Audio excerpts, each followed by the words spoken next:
Hello guys, welcome to our channel. Friends, ఇవైతే మనం Maulana Abdul Kalam Urdu university నుంచి అయితే వివిధ రకాల వేకెన్సీకి అయితే ఇక్కడ నోటిఫికేషన్ అయితే రావడం అయితే జరిగింది. అండ్ నోటిఫికేషన్ అయితే నాన్ టీచింగ్ వేకెన్సీకి అయితే నోటిఫికేషన్ అయితే ఉంటుంది. అండ్ అప్లికేషన్ అయితే ఆల్రెడీ స్టార్ట్ అని అవ్వడం అయితే జరిగింది. సెప్టెంబర్ 4 నుంచి స్టార్ట్ అని అవ్వడం అయితే జరిగింది. లాస్ట్ డేట్ అయితే సెప్టెంబర్ 29 వరకు అయితే మీరు అప్లై అయితే చేసుకోవచ్చు. అండ్ మీ అప్లికేషన్ ప్రింట్ కావచ్చు, మిగతా తీసుకోవడానికి అక్టోబర్ 10 వరకు అయితే మీకు టైం అయితే ఇస్తారు. అండ్ వివిధ రకాల వేకెన్సీ అయితే ఉన్నాయి. ఒకవేళ మీకు క్వాలిఫికేషన్ ఉంటే అప్లై అనేది చేసుకోండి. డిస్క్రిప్షన్లో లింక్ అయితే ఇస్తాను. ఇలాంటి మరిన్ని అప్డేట్ కోసం ఛానల్ని సబ్స్క్రైబ్ అయితే చేసుకోండి. అయితే డిఫరెంట్ టైప్ ఆఫ్ వేకెన్సీ అయితే ఉన్నాయి. డిప్యూటీ రిజిస్టర్ వేకెన్సీ అయితే ఉంది, ఒక వేకెన్సీ అయితే ఉంది. తర్వాత రీజనల్ డైరెక్టర్ వేకెన్సీ 2 అయితే ఉన్నాయి. Assistant regional director 8 vacancies. Category wise ఇక్కడ మీరు చూడాల్సి అయితే ఉంటుంది. తర్వాత సెక్షన్ ఆఫీసర్ అనేది 2 వేకెన్సీ అయితే ఉన్నాయి. ఇన్స్పెక్టర్ పాలిటెక్నిక్ అనేది ఇక్కడ మీరు సివిల్లో అనేది ఒక వేకెన్సీ. అసిస్టెంట్ వాళ్ళకైతే ఒక కంప్యూటర్ అసిస్టెంట్ వాళ్ళకైతే ఇక్కడ ఒక వేకెన్సీ అయితే ఉంది. లోయర్ డివిజన్ వాళ్ళకైతే ఇక్కడ ఎల్డీసీ అనేది ఇక్కడ మీరు చూడొచ్చు. వీళ్ళకైతే 3 వేకెన్సీ అయితే ఉన్నాయి. డ్రైవర్లో ఒక వేకెన్సీ అయితే ఉంది. ల్యాబ్ అటెండెంట్లో అయితే 3 వేకెన్సీ అయితే ఉన్నాయి. ఎంటీఎస్ అయితే ఒక వేకెన్సీ అయితే ఉంది. కేటగిరీ వైజ్ ఇక్కడ మీరు చూడాల్సి అయితే ఉంటుంది. అదేవిధంగా ఇక్కడ మీకైతే ఈ సెక్యూరిటీ అనేది చీఫ్ సెక్యూరిటీ ఆఫీసర్ అనేది ఒక వేకెన్సీ, ప్రైవేట్ సెక్రటరీ అనేది 2 వేకెన్సీ అయితే ఉన్నాయి. జనరల్లో అయితే ఉంటాయి. మన ఎడ్యుకేషన్ క్వాలిఫికేషన్ ఏజ్ లిమిట్ విషయానికి వస్తే డిప్యూటీ రిజిస్టర్ వేకెన్సీకి అయితే సాలరీ అయితే పే లెవెల్ 12 కింద అయితే సాలరీ అయితే ఉంటుంది. 78,800 అయితే ఉంటుంది. క్వాలిఫికేషన్ అయితే మాస్టర్ డిగ్రీ అయితే ఉండాల్సి అయితే ఉంటుంది మీ దగ్గర. ఎక్స్పీరియన్స్ అయితే మినిమం 9 ఇయర్ ఎక్స్పీరియన్స్ అయితే ఉండాల్సి అయితే ఉంటుంది. అసిస్టెంట్ ప్రొఫెసర్గా ఎక్కడైనా మీరు చేసిన ఎక్స్పీరియన్స్ అయితే ఉండాలి. ఏజ్ లిమిట్ అయితే 50 సంవత్సరాలకి అయితే అప్లై అయితే మీరు చేసుకోవచ్చు. రీజనల్ డైరెక్టర్ వేకెన్సీకి అయితే సాలరీ సేమ్ అయితే ఉంటుంది, ఏజ్ లిమిట్ సేమ్ అయితే ఉంటుంది. మాస్టర్ డిగ్రీ అయితే ఉండాల్సి అయితే ఉంటుంది. మినిమం 10 ఇయర్ ఎక్స్పీరియన్స్ అయితే ఉండాల్సి అయితే ఉంటుంది. ఓడిఎల్ లేదా టీచింగ్లో లేదా రీసెర్చ్ అడ్మినిస్ట్రేషన్లో ఎక్కడ మీరు సెంట్రల్ లేదా స్టేట్ యూనివర్సిటీలో మీరు చేసిన ఎక్స్పీరియన్స్ ఉండాలి. అదేవిధంగా ఉర్దూలో కూడా నాలెడ్జ్ అయితే ఉండాల్సి అయితే ఉంటుంది మీకు అనేది. అసిస్టెంట్ రీజనల్ డైరెక్టర్ వేకెన్సీకి అయితే పే లెవెల్ 10 కింద సాలరీ అయితే ఉంటుంది. 56,100 రూపాయలు అయితే మీకు సాలరీ అయితే ఉంటుంది. ఏజ్ లిమిట్ అనేది 40 సంవత్సరాలకు అయితే అప్లై అయితే చేసుకోవచ్చు. మాస్టర్ డిగ్రీ అయితే ఉండాల్సి అయితే ఉంటుంది. 3 ఇయర్ మినిమం అయితే ఎక్స్పీరియన్స్ అయితే ఉండాల్సి అయితే ఉంటుంది. సేమ్ ఫీల్డ్ అనేది చూసుకోవచ్చు. టీచింగ్ లేదా రీసెర్చ్ లేదా అడ్మినిస్ట్రేషన్ లేదా ఎక్కడైనా మీరు అనేది సెంట్రల్ లేదా స్టేట్ యూనివర్సిటీలో మీరు వర్క్ చేసిన ఎక్స్పీరియన్స్ ఉండాలి. ఉర్దూ నాలెడ్జ్ కూడా మీకు ఉండాల్సి అయితే ఉంటుంది. Section officer vacancy pay level 7 కింద సాలరీ అయితే ఉంటుంది. 44,900 బేసిక్. బ్యాచులర్ డిగ్రీ అయితే ఉండాల్సి అయితే ఉంటుంది. డిసిప్లిన్ అయితే ఇక్కడ మీరు చూసుకుంటే రిలేటివ్ డిసిప్లిన్ అయితే ఉండాలి. 3 ఇయర్ ఎక్స్పీరియన్స్ అయితే ఉండాల్సి అయితే ఉంటుంది. అసిస్టెంట్గా ఎక్కడైనా మీరు వర్క్ చేసిన ఎక్స్పీరియన్స్ ఉండాలి. లిమిట్ అయితే 35 సంవత్సరాలకి అయితే అప్లై అయితే చేసుకోవచ్చు. ఇన్స్ట్రక్టర్ పాలిటెక్నిక్ వాళ్ళకైతే సేమ్ సాలరీ అయితే వర్తిస్తుంది. ఏజ్ లిమిట్ సేమ్ అయితే ఉంటుంది. బీఈ బీటెక్ అయితే ఉండాల్సి అయితే ఉంటుంది. ఇంజనీరింగ్లోనే గమనించవచ్చు. అదేవిధంగా 3 ఇయర్ రిలవెంట్ ఫీల్డ్ అయితే కూడా మీకు ఎక్స్పీరియన్స్ అయితే ఉండాలి. లేదా ఇక్కడ డిప్లొమా అనేది మీ రిలవెంట్ బ్రాంచ్లో చేసిన వాళ్ళు కూడా ఇక్కడ ఎలిజిబుల్ అవుతారు. కాకపోతే 5 ఇయర్ అయితే ఎక్స్పీరియన్స్ అయితే ఉండాల్సి అయితే ఉంటుంది. ఉర్దూ నాలెడ్జ్ కూడా మీకు ఉండాల్సి అయితే ఉంటుంది. రాయడం కావచ్చు, మాట్లాడడం కావచ్చు, ఇవైతే మీకు వచ్చి అయితే ఉండాలి. అసిస్టెంట్ వేకెన్సీకి అయితే పే లెవెల్ 6 కింద సాలరీ అయితే ఉంటుంది. బ్యాచిలర్ డిగ్రీ అయితే అడిగారు. 3 ఇయర్ వర్క్ ఎక్స్పీరియన్స్ అయితే ఉండాల్సి అయితే ఉంటుంది. అండ్ అదేవిధంగా ఏజ్ లిమిట్ అయితే 18 నుంచి 30 సంవత్సరాలకి అయితే అప్లై అయితే చేసుకోవచ్చు. కంప్యూటర్ అసిస్టెంట్ వేకెన్సీకి అయితే పే లెవెల్ 6 కింద సాలరీ అయితే ఉంటుంది. 35,400 బేసిక్ అయితే ఉంటుంది. బ్యాచిలర్ డిగ్రీ అయితే ఇంజనీరింగ్లో అయితే ఉండాల్సి అయితే ఉంటుంది. కంప్యూటర్ సైన్స్ లేదా టెక్నాలజీ లేదా ఎలక్ట్రానిక్ కమ్యూనికేషన్ ఇన్ఫర్మేషన్ టెక్నాలజీలో అయితే ఉండాల్సి అయితే ఉంటుంది.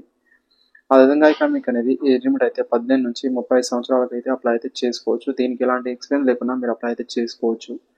అండ్ నెక్స్ట్ అయితే లోయర్ డివిజన్ క్లర్క్ ఎల్డీసీ అనేది ఇక్కడ మీకు పే లెవెల్ 2 మీద సాలరీ అయితే ఉంటుంది. 30,900 బేసిక్ అయితే ఉంటుంది.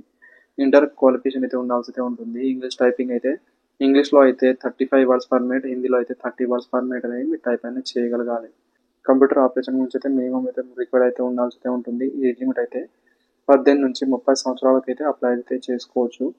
డిజరబుల్గా ఇక గ్రాడ్యుయేట్ అయితే అడిగారు. ఉర్దూ నాలెడ్జ్ కూడా ఉండాలి, మ్యాండేటరీ కాదు. డ్రైవర్ వేకెన్సీకి అయితే పే లెవెల్ 2 కింద సాలరీ అయితే ఉంటుంది. 19,900 అయితే ఉంటుంది. 10th క్లాస్ పాస్ అయి ఉండాల్సి అయితే ఉంటుంది. వ్యాలిడ్ డ్రైవింగ్ లైసెన్స్ అయితే హెవీ వెహికల్ డ్రైవింగ్ లైసెన్స్ అయితే మీ దగ్గర ఉండాలి. మోటార్ మెకానిజం పైన కూడా నాలెడ్జ్ అయితే ఉండాల్సి అయితే ఉంటుంది. ఎక్స్పీరియన్స్ అయితే 3 ఇయర్ వరకు అయితే అడిగారు. ఏజ్ లిమిట్ అనేది 18 నుంచి 32 సంవత్సరాలకి అయితే అప్లై అయితే చేసుకోవచ్చు. ఈ వేకెన్సీకి అయితే ల్యాబ్ అటెండెంట్ వేకెన్సీకి అయితే పే లెవెల్ 1 కింద సాలరీ 10,000 బేసిక్ అయితే ఉంటుంది. 10+2 అయితే మీ దగ్గర సైన్స్ స్ట్రీమ్ నుంచి చేసిన వాళ్ళైతే ఎలిజిబుల్ అవుతారు. లేదా అనేది 10th క్లాస్ పాస్ అయిన తర్వాత అనేది 2 ఇయర్ అయితే ఎక్స్పీరియన్స్ అయితే ఉండాల్సి ఉంటుంది. ల్యాబ్ అటెండెంట్గా ఎకనామిక్ చేసిన ఎక్స్పీరియన్స్ అయితే ఉండాలి. ఏజ్ లిమిట్ అయితే 18 నుంచి 30 సంవత్సరాలకి అయితే అప్లై అయితే చేసుకోవచ్చు. నెక్స్ట్ లాస్ట్కి అయితే ఎంటీఎస్ వేకెన్సీకి అయితే పే లెవెల్ 1 కింద సాలరీ అయితే ఉంటుంది. 18,000 స్టార్టింగ్ అయితే ఉంటుంది బేసిక్ అయితే. అదేవిధంగా సెంట్రల్ గవర్నమెంట్కి వచ్చి అన్ని అలవెన్స్ కూడా వర్తిస్తాయి. ఎసెన్షియల్ క్వాలిఫికేషన్ అయితే 10th క్లాస్ అయితే మినిమం పాస్ అయి ఉండాల్సి అయితే ఉంటుంది, లేదా ఐటీ ఉన్నా మీరు చేసుకోవచ్చు. ఎలాంటి ఎక్స్పీరియన్స్ అవసరం అనేది. ఏజ్ లిమిట్ అయితే 18 నుంచి 30 సంవత్సరాలకి అయితే అప్లై అయితే మీరు చేసుకోవచ్చు. చీఫ్ సెక్యూరిటీ ఆఫీసర్ వేకెన్సీకి అయితే పే లెవెల్ 11 కింద సాలరీ అయితే ఉంటుంది. మీకు అయితే 67,700 అయితే బేసిక్ అయితే ఉంటుంది. బ్యాచిలర్ డిగ్రీ అయితే మీరు ఉండాలి. 5 year ఎక్స్పీరియన్స్ అయితే అడిగారు. అది కూడా ఇక్కడ మీరు చూసుకుంటే ఏదైనా ఇండియన్ ఆర్మీ కావచ్చు, నేవీ లేదా ఎయిర్ ఫోర్స్ లో చేసిన ఎక్స్పీరియన్స్ ఉండాలి. ఏజ్ లిమిట్ అయితే 56 సంవత్సరాలకి అయితే అప్లై అయితే చేసుకోవచ్చు. ప్రైవేట్ సెక్రటరీ వాళ్ళకి కూడా పే లెవెల్ 7 కింద సాలరీ అయితే ఉంటుంది. అండ్ వీళ్ళకైతే బ్యాచిలర్ డిగ్రీ అయితే ఉండాలి. అట్లీస్ట్ 3 year ఎక్స్పీరియన్స్ అయితే ఉండాల్సి అయితే ఉంటుంది. ఎక్కడైనా మీకు పీయూసీ సెక్టర్ లేదా స్టేట్ గవర్నమెంట్ లేదా సెంట్రల్ గవర్నమెంట్ ఏదైనా ఎస్టాబ్లిషన్లో అయితే మీరు వర్క్ చేసిన ఎక్స్పీరియన్స్ అయితే ఉండాల్సి అయితే ఉంటుంది. ఇంగ్లీష్, హిందీ, స్టెనోగ్రఫీ స్పీడ్ మిగతా కూడా రావాల్సి అయితే ఉంటుంది. ఏజ్ లిమిట్ అయితే 35 సంవత్సరాలకి అయితే అప్లై అయితే మీరు చేసుకో. అని ఏజ్ రిలాక్షన్ విషయానికి వస్తే ఎస్సీ ఎస్టీ వాళ్ళకైతే 5 సంవత్సరాల వరకు, ఓబీసీ నాన్ క్రిమినల్ వాళ్ళకు 3 year వరకు, పీడబ్ల్యూడీ క్యాండిడేట్ వాళ్ళకైతే 10 year వరకు అయితే ఏజ్ రిలాక్షన్ వర్తిస్తుంది. పీడబ్ల్యూడీలో ఇంకా కేటగిరీ వైజ్ కూడా ఏజ్ రిలాక్షన్ అయితే మీకు వర్తిస్తుంది. అది కూడా ఇక్కడ మీరు చూసుకోవచ్చు. అండ్ అప్లై విషయానికి వస్తే ఫస్ట్ ఆన్లైన్లో అప్లై అనేది చేయాల్సి అయితే ఉంటుంది. అది కంప్లీట్ అయిన తర్వాత హార్డ్ కాపీ అయితే వాళ్ళైతే ఇక్కడ అడ్రస్ అయితే ఇచ్చారు. ఈ అడ్రస్కి అయితే వాళ్ళు సెండ్ అనేది చేయాల్సి అయితే ఉంటుంది. గచ్చిబౌలి, హైదరాబాద్లో అయితే ఇక్కడ వాళ్ళ అడ్రస్ అయితే ఉంటుంది. ఇక్కడికైతే మీరు సెండ్ అనేది చేయాల్సి అయితే ఉంటుంది. హార్డ్ కాపీ పంపించడానికి లాస్ట్ డేట్ అయితే October 10 వరకు అయితే మీరు హార్డ్ కాపీ అయితే పంపొచ్చు. ఇది అందరికీ మంచి అవకాశం అండి. ఇది ఒకటి మీరు చూసుకోవచ్చు.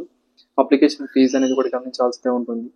దీంట్లో అయితే గ్రూప్ వైజ్గా ఇక్కడ మీకు అనేది ఫీజు అయితే పెరుగుతుంది. గ్రూప్ ఏ వేకెన్సీకి అయితే జనరల్, ఈడబ్ల్యూఎస్, ఓబీసీ వాళ్ళకైతే 500, గ్రూప్ ఏకు అప్లై చేసే కేటగిరీ క్యాండిడేట్ వాళ్ళైనా SC ST PWD ex service man వాళ్ళకైతే 250 రూపాయలు ఫీజు అయితే ఉంటుంది. గ్రూప్ బి, సి కేటగిరీ వేకెన్సీకి అయితే 300 ఫీజు అయితే ఉంటుంది. జనరల్ వాళ్ళకైతే, కేటగిరీ క్యాండిడేట్ వాళ్ళకైతే 150 రూపీస్ అయితే ఉంటుంది. అదేవిధంగా ఉమెన్ క్యాండిడేట్ వాళ్ళకైతే ఎలాంటి ఫీజు అయితే లేదు. అన్ని వేకెన్సీలకు అయితే ఫ్రీగా అప్లై అని చేసుకోవచ్చు. అండ్ సెలక్షన్ ప్రాసెస్ అయితే యూనివర్సిటీ అయితే డిసైడ్ అయితే చేస్తుంది. వాళ్ళకనేది ఇంటర్వ్యూ లేదా రైటింగ్ టెస్ట్ లేదా స్కిల్ టెస్ట్ ఏం పెట్టి సెలెక్ట్ అనేది చేయాలనేది వాళ్ళ ఓన్ డెసిజన్ మీద ఆధారపడి అయితే ఉంటుంది. అదొకటైతే ఇక్కడ మీరు చూసుకొని అప్లై అనేది చేసుకోవాల్సి అయితే ఉంటుంది.